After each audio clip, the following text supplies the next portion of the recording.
Blog Talk Radio.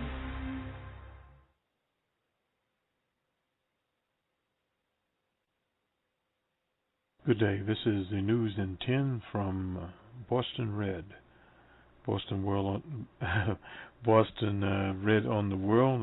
It's about 3 a.m. Here in the East Coast of the U.S. But nonetheless, we are here at our new time. We'll see how this works out.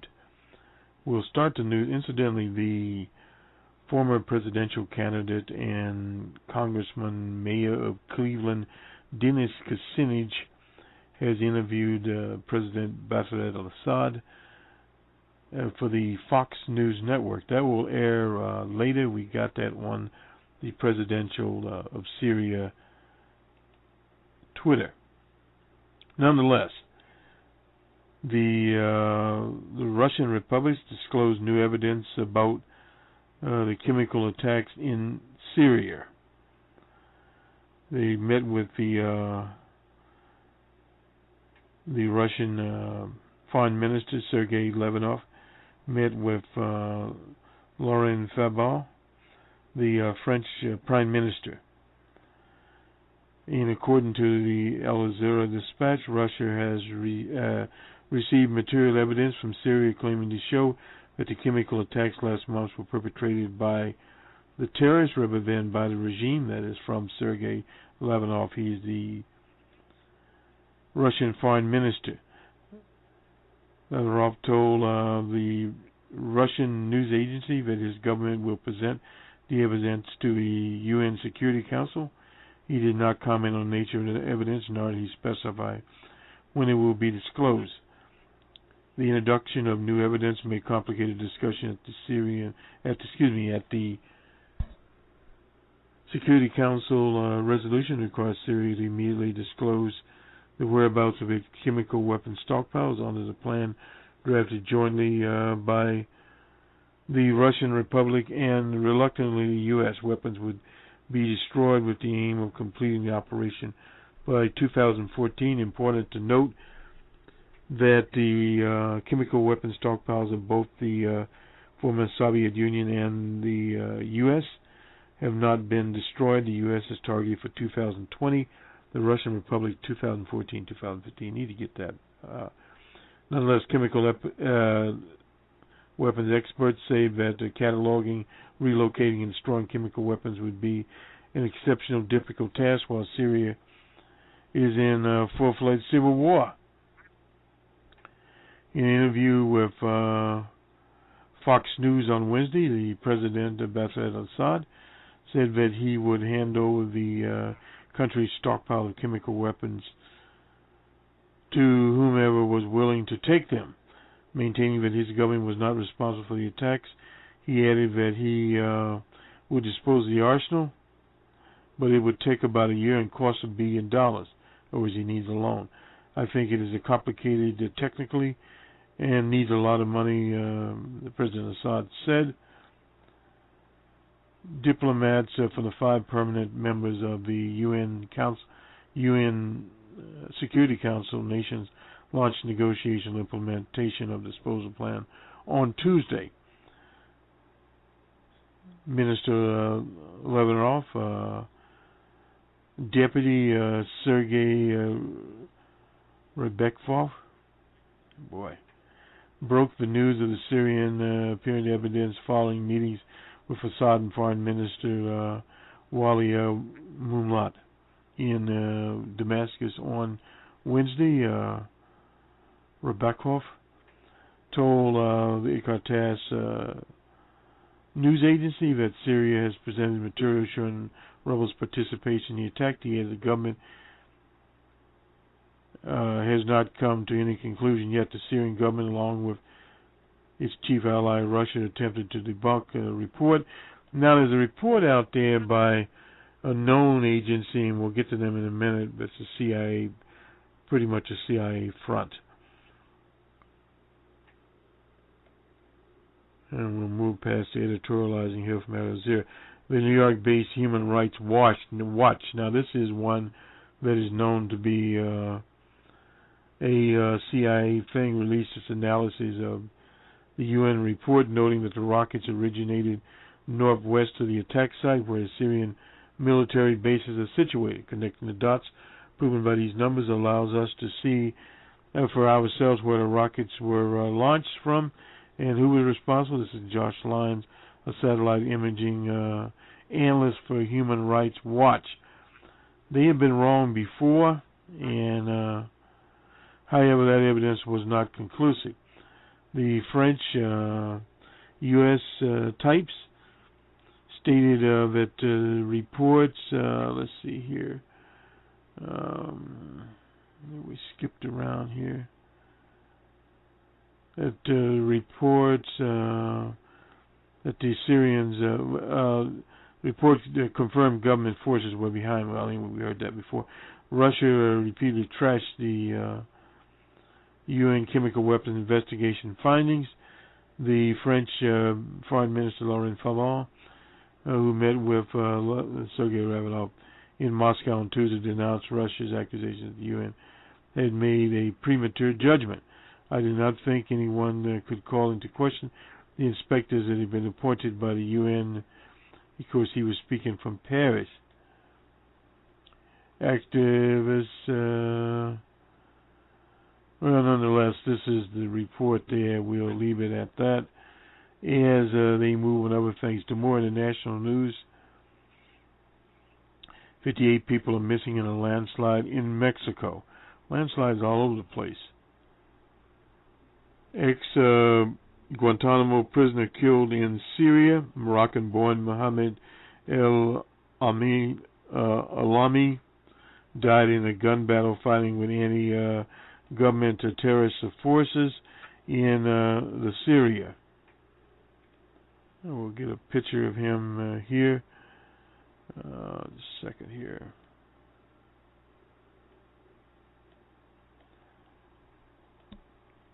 Former prisoner of Guantanamo Bay Naval Base, that's in Cuba.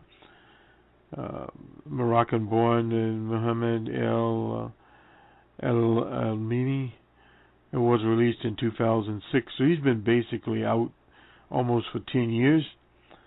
Video first reported by the Miami Herald was posted by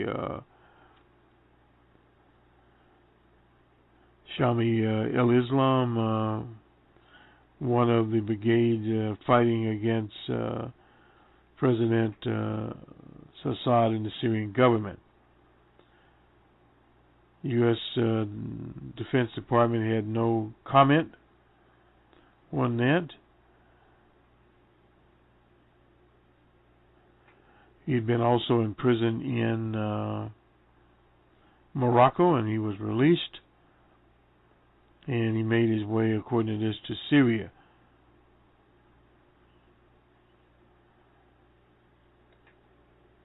So a number of former people from Guantanamo, serviced by DNA, to about 7% of those transferred from U.S. custody. Well, that will happen there. As far as this person is concerned, he was fighting. But he is obviously not the only one. These gangs have descended worldwide with the other paramilitaries there in Syria. And it's a meeting of all these various paramilitary outlets. And they will continue to be this particular meeting of the mind here, so nothing is surprising there. Many of them given a free passage. Another report, these are from Al Jazeera, incidentally. Syrian border town overrun by Al-Qaeda group.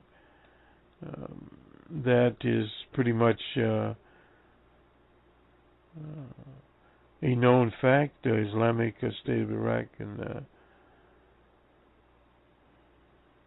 is up around the Turkish border. Get to the rest of this. Try to.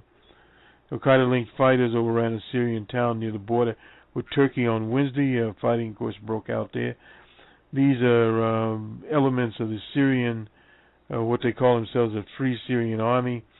Fighters from Islamic State of Iraq and Levant on Wednesday stormed the town of Algiers. It's about 3 miles from the Syrian-Turkish border. Killed at least 5 FSA members. The activist said about 200 were reported captured. The Islamic State of Iraq seized control of Algiers, and this is they're reporting a late evening that fighting was continuing, getting close to the Turkish border.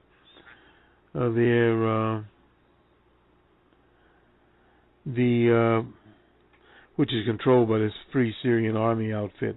Turkish government has been allowing fighters to cross into Syria from its territory, but may not be too keen to see the Al-Qaeda there. Well, they go and come. By taking Algiers, the Islamic State is creeping closer to controlling the crossing. Its objective to see to be taking over the whole country north of Aleppo.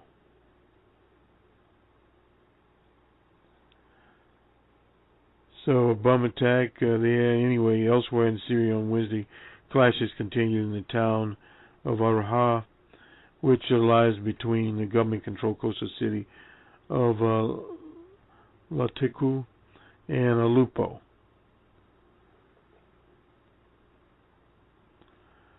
So this ongoing border fight will no doubt continue. In the U.S., as we move past our 10-minute goal here, the head of the nation's bank is called the Federal Reserve. Dr. Bernanke announced that there will not be an end to a program called quantitative easing, which is supplying roughly $85 billion per month into the economy. So he will keep pumping the money in, and the markets were happy with that.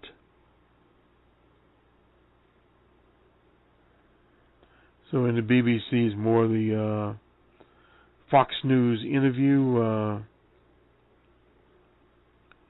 they'll have a Syrian disarmament plan. They will take that.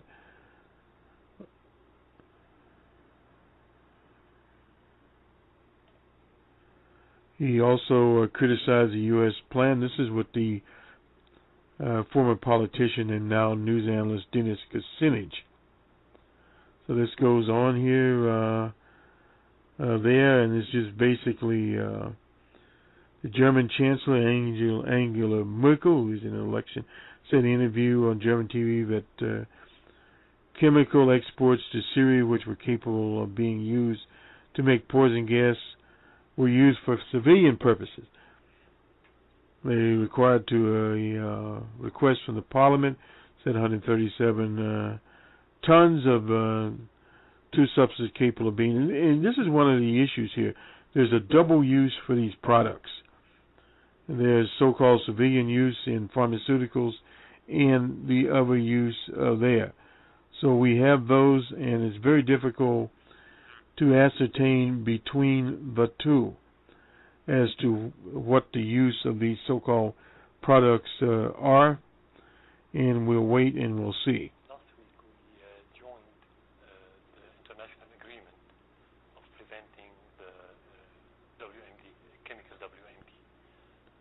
And part of this agreement, the main part, is not to manufacture these armaments, not to store, and not to use. And of course not to distribute. And part of it is to get rid of those materials, the chemical materials. So of course when we are part now of this agreement, we have to agree on that chapter. President Assad also insisted the UN report finding clear and convincing evidence of a sarin nerve gas attack in Damascus last month was unrealistic. No one has verified the credibility of the videos and the pictures. No one verified. The only verified thing is the samples that the delegation go and took. Samples of blood and other things from the soil and so on. Which is what they say they have. But you cannot build a report on videos. It's not verified. But they are basing it on the blood sample. Especially as we live in a world of forgery for the last 2 years and a half. In that interview, he also denies Syria is in the grip of a civil war. He says it's been attacked by tens of thousands of foreign jihadist fighters allied to Al-Qaeda. If they don't have Syrian grassroots, because we have oppositions in Syria that they have grassroots. Why to have opposition abroad? How do they live? Who give them money? How they are financed? And we all know that they belong to some to the United States and Britain and France and Qatar and Saudi Arabia. Real opposition only belongs to the Syrian people. As long as it doesn't belong to these people, it's made by other countries. That's a simple evidence. What you just heard was from the Fox News. So this will do it for us. This is Bostonred at about 3:20 in the morning Eastern Time in New York. And we'll have more on this channel. The News in 10 later was scheduled for Monday, Tuesday, and Thursday.